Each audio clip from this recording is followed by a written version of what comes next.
ভাবাদী পুস্তক, জয় যিশু, আগে সকলকে জয় যিশা ভাবাদী পুস্তক 43 এক থেকে আমি আরম্ভ করছি। কিন্তু এখন হে যাকব, তোমার সৃষ্টিকর্তা, হে ইসরায়েল তোমার নির্মাণকর্তা, সদাপ্রভু এই কথা কহেন, ভয় করিও না, কেননা আমি তোমাকে মুক্ত করিয়াছি, আমি তোমার নাম ধরিয়া তোমাকে ডাকিয়াছি। তুমি আমার, তুমি যখন জলের মধ্য দিয়া গমন করিবে, আমি তোমার সঙ্গে সঙ্গে থাকিব। যখন নদ নদীর মধ্য দিয়া গমন করিবে, সেই সকল তোমাকে মগ্ন করিবে না। যখন অগ্নির মধ্য দিয়া চলিবে, তখন পুড়িবে না, তাহার শিখা তোমার উপরে জ্বলিবে না। কেননা আমি সদাপ্রভু তোমার ঈশ্বর, ইসরায়েলের পবিত্রতম, তোমার ত্রাণকর্তা। আমি তোমার মুক্তির মূল্য বলিয়া মিশর তোমার পরিবর্তে কি করেছি? কুশ ও সভা দিয়েছি। তুমি আমার দৃষ্টিতে, ভালো করে দেখো, তুমি আমার দৃষ্টিতে বহুমূল্য, সম্ভ্রান্ত। আমেন। আমি তোমাকে প্রেম করিয়াছি, তার জন্য আমি তোমার পরিবর্তে মনুষ্যগণকে, তোমার প্রাণের পরিবর্তে জাতিগণকে দেব। ভয় করিও না, কেননা আমি তোমার সঙ্গে সঙ্গে আছি। হালেলুয়া। তারপরে এবার যাবো 7 পদে। যে কেউ আমার নামে আখ্যাত, যাকে আমি তোমার গৌরবার্থে সৃষ্টি করিয়াছি, সেই ব্যক্তিকে আনিয়া দাও। আমি তাহাকে নির্মাণ করিয়াছি, আমি তাহাকে গঠন করিয়াছি। বাহির করো সেই অন্ধ জাতিকে, যাহার চক্ষু আছে, সেই বধিরগণকে, যাহাদের কর্ণ আছে। সমুদয় জাতি একত্র হোক, লোকবৃন্দ সমবেত হোক, তাহাদের মধ্যে কে ইহার সংবাদ দিতে পারে? পূর্বকার বিষয় আমাদেরকে শুনাইতে পারে? তাহারা আপনাদের সাক্ষীগণকে উপস্থিত করুক, তাহাতে নির্দোষীকৃত হইবে, অথবা তাহারা শ্রবণ করুক, বলুক, সত্য বটে। সদাপ্রভু কহেন, তোমরাই আমার সাক্ষী। ভালো করে শোনো, আমার মনোনীত দাস, যেন তোমরা জানিতে ও আমাতে বিশ্বাস করিতে পারো এবং বুঝিতে পারো যে আমি তিনি। আমার পূর্বে কোনো ঈশ্বর নির্মিত হয় নাই এবং আমার পরেও হইবে না। আমি সদাপ্রভু, আমি ভিন্ন, আর ত্রাণকর্তা নাই। আমি সংবাদ দিয়াছি, পরিত্রাণ করিয়াছি। ভালো করে দেখেছো তো? ঘোষণা করিয়াছি, কোন ইতর দেবতা তোমাদের মধ্যে ছিল না, অতএব তোমরাই আমার সাক্ষী। ইহা সদাপ্রভু কহেন, আর আমি ঈশ্বর। হালেলুয়া। লাস্টে কি বলেছে? কোন ইতর দেবতা তোমাদের মধ্যে ছিল না, অতএব তোমরাই আমার সাক্ষী।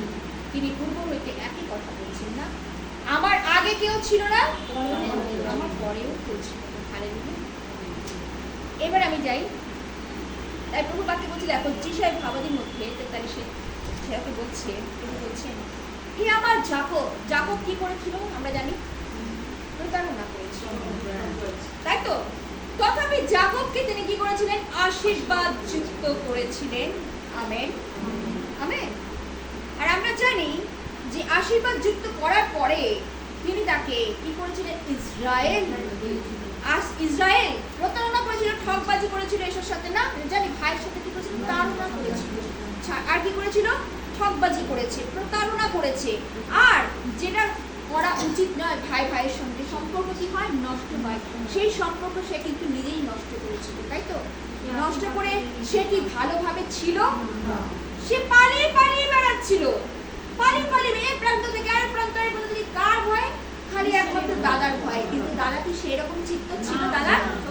দাদা এসে তো কবেই তাকে ক্ষমা করে দিয়েছে, কিন্তু ভাই পালিয়ে পালিয়ে বেড়াচ্ছে। আর যাকবকে তিনি কি করলেন? আর পাপ করেছে, আর পাপের ক্ষমা চাইছে প্রভুর কাছে। আর ক্ষমা চাওয়ার পর প্রভুকে বলছে, প্রভু তুমি আমাকে আশীর্বাদ করো। আর প্রভু কি করলেন? তাকে ইসরায়েল করলেন। আজকে যাকব হচ্ছে আমরা। আজকে যাকব কারা? আজকে যাকব হচ্ছে আমরা। আজকে আমরা নিজেরাই ছিলাম পাপী। আজকে যত দেখো আদি থেকে যত পাপ যারা করেছে, তারা প্রভুর কাছে, দাউদকে দেখি কত পাপ করেছে, শৌলকে দেখি কত পাপ করে, তাই না? পাপ পাপ আর পাপে যখন তারা ফিরে এসেছে মন পরিবর্তন করে, আমি বারবার করে এখন বলছি, প্রথম থেকে নতুন পরিবর্তন করে যখন ফিরে এসেছে, ঈশ্বর তাদেরকে আখ্যাত করেছেন, তাদেরকে আশীর্বাদ করেছেন, তাদের পাপের ক্ষমা দিয়েছেন, অনুগ্রহ প্রদান করেছেন। হালেলুয়া, আশীর্বাদের সন্তান। হালেলুয়া। তাই বলছে আজকে আমাদেরকে তিনি কি করেছেন? আশীর্বাদ করেছেন। আজকে আমরা হচ্ছে তার আশীর্বাদের বংশ। হালেলুয়া। আজকে আশীর্বাদের বংশ, তাই তো? তাই প্রভু বাক্য বলছে, দেখো হে ইসরায়েল, তোমার নির্মাণকর্তা সদাপ্রভুর কথা কহে, ভয় করিও না, কেননা আমি তোমাকে মুক্ত করিয়াছি। কোথা থেকে মুক্ত করিয়াছে? পাপ থেকে তিনি আমাদের কি করেছেন? সেদিন তাকে মুক্ত করেছিল। আজকে তিনি আমাদেরকে মুক্ত করিয়াছেন।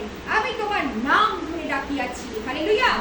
আর তুমি আমার, তুমি এখন জলের মধ্য দিয়া গমন করিবে, আর আমি তোমার সঙ্গে সঙ্গে থাকবো। জল, আজকে জলের মধ্যে দিয়ে আমাদের গমন, সেদিন মিশর দেশ থেকে যখন আমরা জানি, যখন আসছিল ইসরায়েল জাতিরা, আর জল কি হয়েছিল? তুফান হয়ে গেছিল, আমরা জানি। আর মাঝখানে স্থল হয়ে গেছিল। ওদিকে পেছনে মিশরীরা কি করছে? তাদেরকে তাড়া করছে, তাই না? আর জল যখন দুধারে উঁচু হয়ে গেল, এটাও ছিল পবিত্র আত্মার কাজ। সেদিন পবিত্র আত্মা কিভাবে কার্য করছিলেন। আর জল যখন তাদেরকে মগ্ন করতে পেরেছে, জলের মধ্য দিয়ে তারা যাচ্ছে। এ কেমন জিনিস? এ কেমন জিনিস? এ কি করে হতে পারে? হতে পারে ঈশ্বরের পক্ষে সকলে সম্ভব, যা মনুষ্যের পক্ষে সম্ভব নয়। সেদিন মিশরীরা ভেবেছিল তাদেরকে কি করবে? ক্যাপচার করে নিয়ে আসবে। আর ঈশ্বর বলে, তোর হস্ত থেকে আমার হস্ত দেখ কত বড়। সেদিন দেখিয়ে দিয়েছিল তার হস্ত। আজকে তিনি আমাদেরকে দেখান যে শত্রু যত বড় হস্ত দেখাক না কেন, যত বড়ই চোখ দেখাক না কেন, বলে আমি তার উপর দিয়ে আছি, তোমরা ভয় করিও না, কেননা আমি তোমার সঙ্গে সঙ্গে আছি। আমার ঈশ্বর জীবন্ত ঈশ্বর। আমরা জীবন্ত সহভাগিতা করি। একটু আগে বলছেন না, আত্মার সহভাগিতা করি। এত সোজা নয়, এত মামুলি বিষয় নয়। অনেকে অনেক রকম শুনবে, এক কান্দে ঠোকাবে, কোনো তর্ক বিতর্কের মধ্যে দিয়ে যাবে না। প্রভুকে নিয়ে চলছো, এক কান্দে ঠোকাও, আরেক কান্দে বার করে দাও। যদি ছেড়ে ফেলতে পারো, তাহলেই তুমি পুরস্কার পাবে। পুরস্কার সদা প্রভুই আছে। আমেন। পুরস্কার নয়, তিনি পুরস্কারও করবেন না। আমেন। পুরস্কার তিনি দান করবেন। হালেলুয়া। তিনি চান প্রত্যেক মাসে একটা ছিল না, মুকুটে ভূষিত হয়। এই শুনো বাবা, দরজা খোলা আছে। সুতরাং আমরা যেন সেইভাবে তৈরি করি। হালেলুয়া। তাই প্রভু বলছে, দেখো নদীর মধ্য দিয়ে গমন করবে, তখনও মগ্ন করবে না। যখন অগ্নির মধ্য দিয়ে চলিবে, তুমি পুড়িবে না, তাহার শিখাও তোমার উপরে জ্বলিবে না। আমেন। কদিন আগে আমার বাড়িতে কি হলো? এমন ভাবে চাটা পড়ে গেল, গরম চা। এই যন্ত্রণা কত ভাবে ও নিয়েছে, কিন্তু সহ্য করার ক্ষমতা কে দিয়েছে? ঈশ্বর। যদি না দিতে পারতো, ও তো জগতের মানুষের মতো। আমি ভাবছি ও কি করে চুপচাপ ছিল, কিন্তু প্রভু কিভাবে ওকে সহ্য করার ক্ষমতা, সেই যন্ত্রণা ভোগ করছিল না, কিন্তু প্রভু বলে না, বেশি দিন না, ঈশ্বরের হস্ত থাকলে সে তাড়াতাড়ি কি হয়? সুস্থ হয়ে ওঠে। শয়তানের কার্য আছে, কিন্তু ঈশ্বরের কার্য তার সুন্দর। হালেলুয়া। এত সুন্দরভাবে কার্য করেছে। তার প্রভু দাস অবশ্যই সহযোগিতা করেছে ঠিকই, কিন্তু প্রভুর হস্ত না থাকলে হয় না। প্রভুর হস্ত সেখানে ছিল, আর প্রভু কার্য সাধন করেছে। তার জন্য মানুষকে আগুনের মধ্যে দিয়ে তোমরা যাবে। সেদিনকে আমরা জানি দানিয়েল, শদ্রক, মেশক, আবেদনাগোকে আমরা জানি না, দানিয়েলকে কি করেছিল? সিংহের কাছে ফেলেছিল। শদ্রক, মেশক, আবেদনাগোকে কি করেছিল? অগ্নির মধ্যে দিয়ে ফেলে দিয়েছিল। আর 7 গুণ অগ্নি কি করেছিল? বাড়িয়ে দিয়েছিল, যাতে তারা পুড়ে ছাই হয়ে যায়। কিন্তু তাদেরকে কি গ্রাস করতে পেরেছে? তাদের গ্রাস করতে পেরেছে? পারেনি। আজকে যত সূর্যের তাপ দিই, আমাদের কষ্ট হচ্ছে, কিন্তু আমরা কি মরে যাচ্ছি? মরে যাইনি, বেঁচে আছি। কার জন্য বেঁচে আছি? আজকে প্রভুর জন্য বেঁচে আছি। আজকে সেই পবিত্র আত্মার জন্য বেঁচে আছি। আজকে পবিত্র আত্মা আমাদের সঙ্গে সঙ্গে আছে, সকল কিছু সহ্য করার, বহন করার। আজকে যদি মনুষ্য জগতের মধ্যে হায় হতাশ করে হার্ট ফেল করে, তবেই মরে যেতাম। হার্ট ফেল নিমেষে আজকাল কিন্তু হার্ট ফেল করে কবেই মরে। কিন্তু প্রভু সকল কিছু সহ্য করার, কন্ট্রোল করার ক্ষমতা তিনি আমাদের দান করছেন। তাই বলছে না, অগ্নির মধ্যে দিয়ে যাবে, তোমাকে অগ্নি গ্রাস করবে না। সর্বমনুষ্য আবেদনগরকে সেদিন অগ্নির মধ্যে যে ফেলে দেওয়া হলো, তিনি তাদের গ্রাস করতে পারল না। আজকে আমাদেরকেও যতই চরম সূর্যের তাপ আসুক, যত জীবনে সংকট আসুক, সমস্যা আসুক, যত বড় বড় আসুক না কেন, যত বড় বড় শয়তান পাথর মারুক না কেন, সেদিন গলিয়াত বীরকে দেখি না কি করেছিল, দাউদ কি করেছিল, তাকে কি করেছিল, মেরে ফেলেছিল। কিন্তু তার আগে কত ভাবে টিটকারি দিচ্ছিল না। আজকে এরকম গলিয়াত বীর আজকে আমাদের জীবনেও আছে। এক একটা গলিয়াত বীর না আমাদের জীবনেও আছে। শয়তান নাড়া দেয়, টিটকারি মারে, আরে আয় তুই তো বাচ্চা, তোকে মারতে আমার বেশিক্ষণ লাগবে না। মারতে না, আমাদের জীবন দিন না, আমাদের জীবনের সাংসারিক নানা রকম সমস্যা দিয়ে আমাদের মেন্টালকে টর্চারিং করে, মেন্টালকে টর্চারিং করে। আর এমন টর্চারিং করবে আমাদের শরীরে একটা ব্যায়ামও দিয়ে দেয়। কিন্তু আমার প্রভু আছেন, হালেলুয়া। আর প্রভু কি করেন, সেইখান থেকে আমাদেরকে উদ্ধার করেন। আজকে আমি নিজের চোখে দেখেছি, আজ কালকে আমি কতটা অসুস্থ, কিন্তু প্রভুর কাছে যখন বিড়বিড় করে প্রার্থনা করছি, প্রভু আমাকে সেখান থেকে উদ্ধার করবেন। আমেন। কি না পারেন তিনি অসম্ভবকে। আজকে এত বড় একটা সভা চালানো, সেই সন্ধ্যে 5:30 থেকে আরম্ভ করেছে, বিকেল 5:30 থেকে এই পর্যন্ত প্রভু আমাকে বহন করছেন। এটা কার ক্ষমতা? এটা কোনো আমার ক্ষমতা, আমার কোনো ক্রেডিট? কোনো ক্রেডিট আমার না, সব হচ্ছে আমার প্রভু। প্রভু যদি না দিতেন আমি কখনোই তা পেতাম না। প্রভু দিয়েছে তাই আমি পেয়েছি। পবিত্র আত্মার শক্তি, এই জন্য বলি পবিত্র আত্মাকে নিয়ে ছলনা না। পবিত্র আত্মার শক্তিতে যে যেই মানুষটা, বয়স্ক মানুষ, নিজের বাড়ির প্রার্থনার সামনে আবার এখানে এসে হাজির, ওনাকে কেউ বলেছে, তোমাকে আসতেই হবে না? ওনার আগ্রহ, আকাঙ্ক্ষা, ইচ্ছা, ঈশ্বরের প্রতি পিপাসা, আকাঙ্ক্ষা থাকা দরকার, আকাঙ্ক্ষা থাকা দরকার, ইচ্ছে থাকা দরকার। আজকে তুমি ইচ্ছে মতন যাও ঈশ্বরের কাছে, তোমাকে ঈশ্বর তবে দান করবে। ইচ্ছে নিজের উপর ডিপেন্ড করবে। এটা কেউ কাউকে শিখিয়ে দেওয়ার জিনিস না। তুমি এসো গো, তুমি আসো গো, তুমি আমার বাড়িতে প্রার্থনা আসবে তো, বারবার করে রিপিট। আমি আমার হাজবেন্ডকে বান করছি, এখন কাউকে তেলাবার নেই, তেলাবার দিন শেষ, এন্ড হয়ে গেছে। গ্রুপে দিয়ে দাও, যার ইচ্ছে হবে, বাসনা হবে যে আমার প্রয়োজন আছে, আমি পিপাসিত, আমার জীবনে কার্যকারী হবে, তখনই সে আসবে। আমেন। নচেত কাউকে ভুলিয়ে ভালিয়ে এই আসো গো, এই করো গো, এই করো গো, তুমি আসলেই তোমার সমস্যার সমাধান হবে। আরে নিজের সমস্যা, নিজের সবকিছু তাকে আমি কি বলে বলে তাকে আনতে পারবো না? নেবার, কখনো না। সুতরাং আমার তৃষ্ণা আমাকেই মেটাতে হবে। হালেলুয়া। আমার যদি তৃষ্ণা থাকে, আমি তাই বলছি না, যার তৃষ্ণা আছে সে সেই জলের কাছে আসে। জল হচ্ছে, আমেন, সেই জল হচ্ছে জীবন্ত ঈশ্বরের বাক্য। হালেলুয়া। তাই না 42 গীতে কি বলছে, গীতসংগীতায়, হরিণী যেমন জলস্রোত রাখন করে, হে ঈশ্বর আমার প্রাণ তোমার আকাঙ্ক্ষা করিতেছে জীবন্ত ঈশ্বরের জন্য। আমেন। আমার প্রাণ আকাঙ্ক্ষা, আমেন। তৃষ্ণা, আজকে তৃষ্ণা যদি হয়ে থাকে, আজকে যদি লালায়িত হয়ে থাকে, লালায়িত কার জন্য? আজকে আমার হালেলুয়া। আর কারোর জন্য না। জগতে সব কিছু পড়ে থাকবে, স্বামীও পড়ে থাকবে, সন্তানও পড়ে থাকবে, আমি চলে যাব, কি নিয়ে যাবো? আমার দেহটা তো বলছে তোমার ধুলির মানুষ, তুমি ধুলিতে চলে যাবে, তাহলে কি নিয়ে যাবো? আত্মা, আত্মাটা কি ঠিক আছে তো? আত্মা ঠিক আছে তো? নিজেকে সচেতন দেখছো তো? আত্মা তো ভেতরে আছে, বুঝতে পারো না? নিজের আত্মাকে কি সারাচ্ছ, কি সারাচ্ছ? এই সাজানোটা খালি বাইরের সাজ নয়, ভেতরের সাজটাও যেন সুন্দর হয়।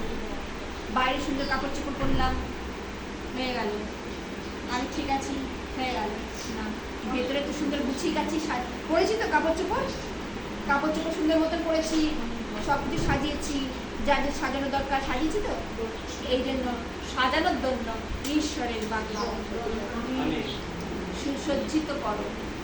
তাই বলছে, কত সুন্দর বাক্যটা আমি যখন পড়ছিলাম এত ভালো লাগছিল যে দেখো ইসরায়েলের প্রভু তোমার ত্রাণকর্তা। তারপরে বলছে না, আমি 7 পদে লিখেছিলাম না, যে কেউ আমার নামে আখ্যাত, যাহাকে আমি তোমার গৌরবত্ব সৃষ্টি করিয়াছি, সেই ব্যক্তি আনিয়া দাও, আমি তাহাকে নির্মাণ করিয়াছি, আর আমি তোমাকে গঠন করিয়াছি। আজকে আমাদের তিনি গঠন করিয়েছেন। হালেলুয়া। আজকে আমাদের তিনি গঠন করেছেন, তিনি নির্মাতা বলছেন, আমি নির্মাণ কর্তা। তিনি ওই সেদিনকার মাটির ডেলাকে, তাই না, সুন্দর রূপ দিলেন, সুন্দর রূপ করলেন? মানুষ আদম সৃষ্টি করলেন। আমেন। মানুষকে তিনি সৃষ্টি করেছেন, আজকে তিনি আমাদের সৃষ্টি করেছেন। হালেলুয়া। সবার সৃষ্টি করলেন, একা পুরুষ মানুষ থাকে না, আর স্ত্রী মানুষকে দিলেন। বংশ কি করে হবে, তার জন্য মেয়ে মানুষকে দিলেন। তাই বলি পুরুষ স্ত্রী তার কাছে সকলেই ভাজ্য মণ্ডলী, তার কাছে ভাজ্যার সমান। তাই মণ্ডলী আত্মার কথা বলা হচ্ছে, অর্থাৎ দেহের কোনো মূল্য তিনি নেই। তাই বলছে ধুলির মানুষ ধুলিতেই গমন হবে, আত্মাই হচ্ছে। একটু আগে জিসকে ভাবাদি পুস্তক মা বলেছেন, এইটা আত্মাই হচ্ছে মেন। এই আত্মার কথা বলা হচ্ছে, সেই পবিত্র আত্মা, হোলি স্পিরিট আজকে আমাদের জীবনে যদি থাকে তাহলেই আমরা জীবিত, নচেত আমরা মরা, নচেত ওই অনন্ত নরকে সারা জীবন দাও দাও করে জ্বলতে থাকবে, কোনো সার ফেলা কিছু। আছে সময় সবসময় এক কথা বলি, জীবনকালে না হলে উপায় মরণকালে। মৃত্যুর পর যতই সাধ্য শরীরকাল লাজার কি করছে, সাধ্য সাধনা করছে অব্রাহামকে, যে যাও পাঠাও, ওকে পাঠাও, তাকে পাঠাও। বলছে ওদের জন্য প্রচারক আছে, ভাবাদিগণ আছে, যদি মন ফিরায় তাদের কথা শুনে মন ফিরায়। আজকে বহু প্রচারক হচ্ছে, গলা ফাটি তো চিৎকার করলাম সঙ্গে থেকে, কার যে কত মাথায় ঢুকলো, কার যে আত্মায় কতটা নিতে পারলে ঈশ্বর পরমেশ্বরই জানে। হ্যাঁ, নিতে পারলে ভালো, না নিতে পারলে আমার কিছুই করার শেষ শেষ। আর এখন এমন পরিস্থিতি হচ্ছে, জানি না আগামী দিনে কিভাবে কি হবে, না জানি কত কি আছে। সুতরাং আছে সময় জীবনকালে না এবার মরণকালে। সময় থাকতে থাকতে বাড়িতে থেকে প্রার্থনা নিতেই চাও না, কেউ প্রার্থনা নিতে চাও না, জানি না কেন, কি তোমাদের এত প্রবলেম, কিন্তু প্রার্থনা খুবই দরকার। আমি বারবার এক কথা বলছি, প্রার্থনা খুবই জরুরি আছে। এখন শেষ সময়, এন্ড টাইম, এরপরে এই সুযোগটাও থাকবে না। এই প্রার্থনা তখন মৌসুমিতেই প্রার্থনা দাও, তোমার মৌসুমি দিয়েও প্রার্থনা করতে পারবে না, সব বন্ধ, সব বন্ধ। সময় চলে এসছে, খুব সাবধান। এর জন্য আমি বলি বারবার করে, আছে সময় জীবনকালে নাহি উপায় মরণ। সদাপ্রভু কহেন, তোমরাই আমার সাক্ষী এবং আমার মনোনীত দাস, যেন তোমরা জানিতে পারো, আমাদের বিশ্বাস করতে পারো, বুঝতে পারো যে আমি তিনি। আমি পূর্বে কোনো ঈশ্বর নির্মিত হয় নাই এবং আমার পরেও কোনো নির্মিত হবে না। আমেন। একই কথা তিনি বলছেন, পূর্বে কোনো ঈশ্বর ছিল না, আগেও কোনো ঈশ্বর ছিল না, আর পরে কোনো ঈশ্বর নাই। আমি একমাত্র সদাপ্রভু, আমি সৃষ্টিকর্তা, আমি নির্মাণকর্তা, আমি সৃষ্টি করিয়াছি। হালেলুয়া। ভয় করিও না, কেন আমি তোমার সঙ্গে সঙ্গে। কিন্তু যিশুও ভয় পাচ্ছে, কে মারা গেছে, মসি মারা গেছে, আর যিশুও ভয় পাচ্ছে। ইসরায়েল জাতিকে কিভাবে চড়াবে সে ঢুকাচ্ছে। প্রভু বললেন, ওঠো, তুমি ভয় করো না, আমি তোমার সঙ্গে সঙ্গে আছি। যিশু বলতে, যাও ওই জাতিকে তুমি কি করো, চড়াও। আমেন। আমার কথা বলো, সে পালক হিসাবে কাজ করো। যিশু শুধু ভয় পাচ্ছে। আজকে তিনি আমাদেরকে এক একজনকে কাজ দিয়েছেন, বলছে ভয় করো না, চলো রাস্তা যে পথে চলছো চলো, কাউকে দেখে ভয় করো না। আজকে আমরা ভয় পেয়ে যাই, অমুকে আসছে আমাদেরকে মেরে ফেলবে, অমুকে আসছে তমুকে আসছে আমাদের এই বাবা প্রার্থনা করতে দেবে না। আজকে প্রভুকে যদি অস্বীকার করো, তোমাকে সেদিন কি করবে, আত্মাগণের সামনে তোমাকে অস্বীকার করবে ঈশ্বর। আজকে তুমি যদি স্বীকার করো প্রভুর কাছে, প্রভু তোমাকে সেদিন অস্বীকার করবে। হালেলুয়া। আজকে তোমাকে তুমি যদি অস্বীকার করো, তাহলে প্রভু তোমাকে সেদিন অস্বীকার করবে। ভয় পাবো কিসে? সেদিন গলা দেয়নি, সেদিন আলকাত্রায় পুড়িয়ে মেরে ফেলেনি, ভাওবাদী প্রচারকদের মেরে ফেলেছে, মেরে ফেলবে। এর থেকে বেশি কি করবে? মেরে ফেলবে। প্রভুর নামে যদি মরি, তাহলে আত্মা তো আমার প্রভুর কাছে যাবে, তাহলে অনন্ত নরকে তো যাবে না। প্রভুর নামে তো মরতেই হয়, তাই তো? আর পূর্ব বাক্য বলছে, দেখো যদি তাই আমি প্রভু সদাপ্রভু, আমি ভিন্ন কোনো ত্রাণকর্তা নেই, আমি সংবাদ দিয়াছি, পরিত্রাণ করিয়াছি, ঘোষণা করিয়াছি। কি ঘোষণা করছেন? প্রথম থেকে তিনি কি ঘোষণা করছেন? কোন ইতর দেবতা তোমাদের মধ্যে ছিল না, অতএব তোমরাই আমার সাক্ষী, ইহা সদাপ্রভু কহে। আমেন। আর কি বলছে? আমি কোন ইতর দেবতা, কোন দেবতা তোমাদের মধ্যে না থাকো, কেননা আমি সর্বশক্তিমান ঈশ্বর। আমার কাছে আসো আর ফিরে আসো, আর কি করো? জীবন পাও, জীবনের উপচয়তা পাও। আমেন। সৃষ্টিকর্তা তিনি, তাই কারোর কাছে তিনি যেতে বলেননি, একমাত্র ঈশ্বরের কাছেই ফিরে আসো। পরিত্রাণ সদাপ্রভু, বারবার করে এক কথা বলেছে, পরিত্রাণ আমার কাছে। মুক্তি ঘোষণার কথা বলছে, মুক্তি ঘোষণার কথা বলছে যে আমার কাছে। বন্দী ছিলাম কার কাছে? শয়তানের কাছে, কিন্তু সেইখান থেকে তিনি আমাদের কি করলেন? হালেলুয়া। তার কাছে ফিরে আসো, জীবন পাবে, জীবনের উপজয় পাবে। সুন্দর বাক্যের জন্য